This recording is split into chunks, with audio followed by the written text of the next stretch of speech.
مدارس اسلامیہ کے درمیان اتحاد و اتفاق پیدا کرنے کی ضرورت ہے۔ میں اتحاد اور اتفاق کی تلقین آپ کو کیا کروں یا اس سلسلے میں آپ سے کیا گفتگو کروں؟ آپ سب عالم ہیں اور اتحاد اور اتفاق کی ضرورت اور اہمیت کو آپ خوب سمجھتے ہیں۔ دیکھیے، کل اخلاص پر بات آئی تھی۔ اگر ہمارے دل میں اخلاص ہے، اور اخلاص کی علامت علماء نے یہ لکھی ہے، آپ سب جانتے ہیں کہ جو کام ہم کرنا چاہتے ہیں یا کر رہے ہیں، وہی کام اگر دوسرا آدمی کر رہا ہے تو اسے دیکھ کر کے خوشی ہو کہ جو مقصد کام ہونا ہے، جو ہم کام کر رہے ہیں وہ دوسرے نے کر دیا، کام ہونا چاہیے، کام ہو گیا۔ اگر اس اخلاص کی دولت سے ہم مالا مال ہوں تو ہم جو مدرسہ چلا رہے ہیں، ہمارا مقصد بھی دین کی نشر و اشاعت ہے، حفاظ پیدا کرنا ہے، علماء پیدا کرنا ہے، مفسر محدث پیدا کرنا ہے، وہی کام دوسرے مدرسے والا کر رہا ہے، اسے دیکھ کر کے اگر ہمیں خوشی ہو رہی ہے تو پھر تو اتحاد اتفاق خود بخود ہو جائے گا۔ لڑائی اور جھگڑے کی بات ہی نہیں رہے گی کوئی۔ لڑائی اور جھگڑے کی بات آتی ہے تو اپنے اندر اخلاص نکل جانے سے اور حسد کے آ جانے سے۔ جہاں اخلاص نکلا اور حسد آیا تو سمجھ لو کہ وہیں پر لڑائی اور جھگڑا بات ہو گئی۔ بات رہے گی جہاں تک ضرورت کی کہ اتحاد اور اتفاق کی ضرورت کیا ہے۔ یاد رکھیں کہ اسلام کے اندر، ہر نظام کے اندر کچھ کام انفرادی ہوتے ہیں، کچھ کام اجتماعی ہوتے ہیں۔ اجتماعی کام میرے خیال میں سمجھتا ہوں کہ زیادہ اہم ہوتے ہیں انفرادی کاموں کے مقابلے میں۔ مسجد بنانا ایک اجتماعی کام ہے، مدرسہ بنانا ایک اجتماعی کام ہے،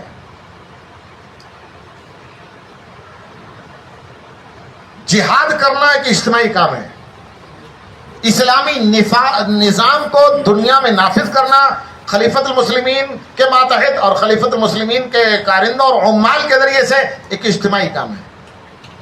ان اجتماعی کاموں کی جو اہمیت ہے، میں سمجھتا ہوں انفرادی کاموں سے زیادہ اہم ہے۔ اگر یہ اجتماعی کام کما حق ہوتے رہیں تو انفرادی کام انجام پا جاتے ہیں، اور انفرادی کاموں پر ہم لگے رہیں اور اجتماعی کاموں پر توجہ نہ دی جائے تو پھر ایک وقت آتا ہے کہ انفرادی کام کرنے کا ہمیں موقع دشمن نہیں دیتا ہے، ہمیں انفرادی کام کرنے کا موقع نہیں دیتا۔ حضرت ابوبکر صدیق کا زمانہ ہے، حضرت عمر رضی اللہ تعالیٰ عنہ کا زمانہ ہے، اجتماعی کام یا خلفاء راشدین کا زمانہ ہے، اجتماعی کام بڑی مضبوطی کے ساتھ اور بالکل اسلامی نظام کے مطابق ہو رہے تھے۔ کیا انفرادی کاموں میں کہیں کوئی رکاوٹ آئی؟ کسی کے ماں کے لال کی بس کی بات تھی کہ کسی بھی جنگل میں کھڑا ہو کر اکیلا آدمی نماز پڑھے، کوئی ٹوک دے کے آپ عوامی جگہوں پر نماز نہیں پڑھ سکتے؟ آج جو روکا جا رہا ہے کہ ریل میں نماز نہیں پڑھ سکتے، ایئرپورٹ پہ نماز نہیں پڑھ سکتے، پبلک مقامات پر آپ نماز نہیں پڑھ سکتے، یہ کیا چیز ہے؟ اجتماعی نظام اسلامی نظام کے مطابق ہندوستان میں نہیں کر پا رہے ہم، اور نہیں ہے۔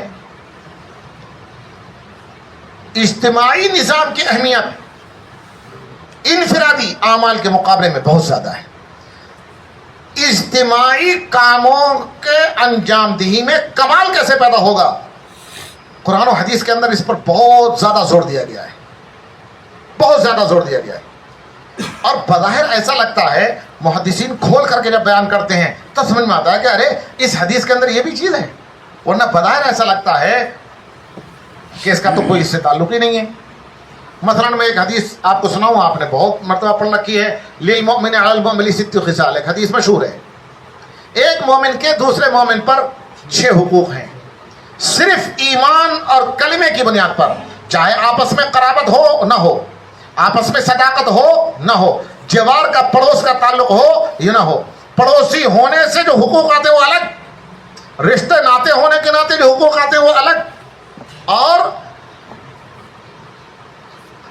صداقت کی بنیاد پر، شراکت کی بنیاد پر، پارٹنرشپ کی بنیاد پر۔ تجارت میں کوئی پارٹنر ہے، ہم کسی سے معاملات کرتے ہیں، خرید و فروخت کرتے ہیں، لین دین کرتے ہیں، اس کی بنیاد پر جو حقوق آتے ہیں وہ الگ، اس کی بنیاد پر بھی بہت سا کام ہوتا ہے۔ ایک آدمی کا انتقال ہوتا ہے، ایک غیر مسلم کو آپ اس کے انتقال کے ہونے کے بعد اس کے جنازے میں دیکھتے ہیں، آپ اس سے پوچھتے ہیں کہ آپ ان کے جنازے میں کیسے؟ ارے یہ ہمارا بہت پرانا آدمی ہے، ہماری دکان سے یہ مال اٹھاتا تھا، یا ہم ان کے دکان سے مال اٹھاتے ہیں، ہمارے ان کے تجارتی تعلقات ہیں، یا ہمارا پارٹنرشپ میں معاملہ چلتا ہے، یہ ہمارے تجارتی پارٹنر تھے، ان کا انتقال ہو گیا تو غیر مسلم تک آ جاتے ہیں. صرف کلمے کی بنیاد پر رشتہ داری ہو یا نہ ہو. میں اس بات پر زور دینا چاہ رہا ہوں کہ اگر کوئی رشتہ ناتا، کوئی صداقت، کوئی شرکت، کسی قسم کا جوار کچھ بھی نہ ہو، صرف ایک کلمے کی بنیاد ہو تو 6 حقوق ہیں. اور ہمارے مدرسے والوں میں آپس میں تو میں فقہی اصطلاح میں یہ کہہ سکتا ہوں کہ سب مدرسے والے آپس میں عاقلہ ہیں، اہل دیوان ہیں، ایک محکمے کے لوگ ہیں.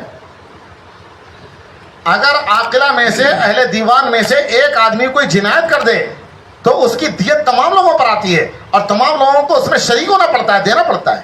ایک مدرسے پہ اگر کوئی مصیبت آئے تو عاقلہ ہیں سارے مدرسے والے، اس ایک مصیبت کو حل کرنے کا سسٹم اور اس پریشانی کو دور کرنے کا نظام کے اندر سب کو اہل دیوان کی طرح شریک ہونا چاہیے. گویا ہم پر دیت لازم ہو گئی ایک مدرسے کی وجہ سے، ہم سب لوگ دیت دیں. اگر عاقلہ سمجھ کر کے کام کریں گے تو اتحاد و اتفاق رہے گا. اور واقعی آپس میں اتحاد اتفاق کی ضرورت بالکل اتنی ہے جیسے عاقلہ کی ہوتی ہے، اہل دیوان کی ہوتی ہے. سب ایک سسٹم کے لوگ ہیں. خیر، میں تو یہ کہہ رہا تھا کہ اجتماعی نظاموں کو بیان کیا گیا ہے. للمؤمن علی المؤمن ست خصال، ایک حدیث ہے، ان یعود اذا مرض ویشهد اذا مات ویسلم اذا لقی ویجیب اذا دعا ویشمت اذا عطس وینصح له اذا غاب وشهد.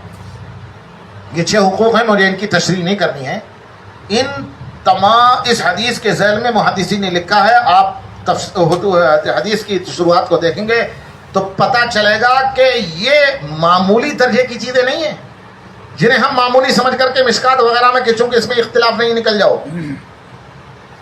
اور صرف ترجمہ کر کے نہیں، ایسا نہیں ہے. بنیاد یہ ہے کہ اگر کوئی بیمار ہو گیا، ہم عیادت کرنے کے لیے نہ گئے، اس کے دل میں کھٹاس آ جائے گی، ہماری طرف سے دوری ہو جائے گی. کسی کا انتقال ہو گیا، اس کے جنازے میں ہم شریک نہ ہوئے، اس کے اعزاء اور اقربا، اس کے ورثہ جو مستحق تعزیت تھے، ان کے دلوں میں کھٹاس آ جائے گی کہ ابا کا انتقال ہوا، مول صاحب ہمارے ابا کے جنازے تک میں نہیں آئے. اگر کسی نے دعوت کی اور ہم اس کے دعوت میں نہیں گئے، دوریاں پیدا ہوں گی. آمنا سامنا ہو گیا، ہم نے سلام نہیں کیا یا اس نے سلام کیا ہم نے جواب نہیں دیا، دنیا پیدا ہوں گی. اگر ہم نے خیر خواہی نہیں کی، بدخواہی کی تو دنیا پیدا ہوں گی. اگر کسی نے چھینکنے پر الحمدللہ کہا اور ہم نے یرحمک اللہ نہیں کہا تو دنیا پیدا ہوں گی کہ یہ مجھے دعا بھی نہیں دی اس نے، الحمدللہ کہ میرے جواب بھی نہیں دیا.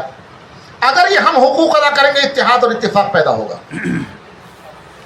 اور جب اتحاد اور اتفاق ہوگا اور سارے مسلمان ایک ہوں گے تو اجتماعی کاموں میں رکاوٹ نہیں آئے گی. اگر اتحاد اور اتفاق نہیں ہوا اور مدرسے والے آپس میں مل کر کے ایک پلیٹ فارم پر کھڑے نہ ہوئے، ایک مدرسے کو حکومت ایک دن بند کرے گی، دوسرے مدرسے والے خاموش رہیں گے، کل کو ان کا نمبر ہوگا، پھر مصیبتیں اپنے اوپر آئیں گی. اور جہاں اتحاد اور اتفاق ہوگا، ایک پلیٹ فارم پر ہم لوگ سب کھڑے ہوں گے، تو ایک پلیٹ فارم پر جب کھڑے ہوتے ہیں اور اجتماعیت دکھائی دیتی ہے تو اجتماعیت کے اوپر ہاتھ ڈالنا آسان نہیں ہوتا. ہمیں تقویت ملے گی، اللہ کی مدد آئے گی. اور ید اللہ علی الجماع ہے، جب تک جمعیت اور اجتماعیت رہی اور اتحاد اور اتفاق رہے گا، اللہ کی مدد آئے گی. اگر ہم آپس میں ہی تسبہ گریباں ہوں گے تو اللہ تعالیٰ کی مدد رک جائے گی. اتحاد اور اتفاق کے بغیر جو ہم مشن لے کر کے چل رہے ہیں، جو ہمارا مقصد ہے، اس مقاصد میں ہم کامیاب نہیں ہو سکتے. اور اتحاد اور اتفاق نہیں ہے تو ہم سمجھ لیں کہ ہم مقصد سے بھٹک چکے ہیں. یہ ہماری تجارت نہیں ہے، یہ ہمارا دین کا کام ہے، اور دین کا کام اجتماعیت سے ہی چلتا ہے. جب تک اجتماعیت رہی ہے، اسلام پھلتا پھولتا رہا ہے، آگے کو بڑھتا رہا ہے. خلفاء راشدین کا دور اس کی مثال ہے. حضرت علی رضی اللہ تعالیٰ عنہ کے زمانے میں اختلافات کھل کر کے آ گئے ہیں، اور اس کے بعد اسلام کو وہ پوزیشن حاصل نہیں ہو سکی جو اس سے پہلے پوزیشن حاصل تھی. تاریخ کے آپ شناور ہیں، آپ تاریخ کا بہت اچھا مطالعہ رکھتے ہیں، آپ اچھی طریقے سے جانتے ہیں. مجھے بہت زیادہ تقریر کرنے کی ضرورت نہیں ہے. بہرحال میں تو یہ سمجھتا ہوں کہ سارے مدرسے والے ایک جسم کے مانند ہیں. ایک جسم کے ایک حصے میں کہیں تکلیف ہوتی ہے تو پورا جسم بے چین ہو جاتا ہے. ایک مدرسے کے اگر کوئی پریشانی ہے تو سارے مدرسے والوں کو بے چین ہو جانا چاہیے. اور تمام ذاتی اختلافات چھوڑ چھاڑ کر کے ایک پلیٹ فارم پر آ جانا چاہیے.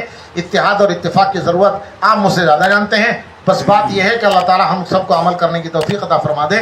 عملی زندگی میں ہم نہیں ہیں, عمل کی بھی اللہ توفیق عطا فرمائے. وآخر دعوانا الحمدللہ رب العالمین.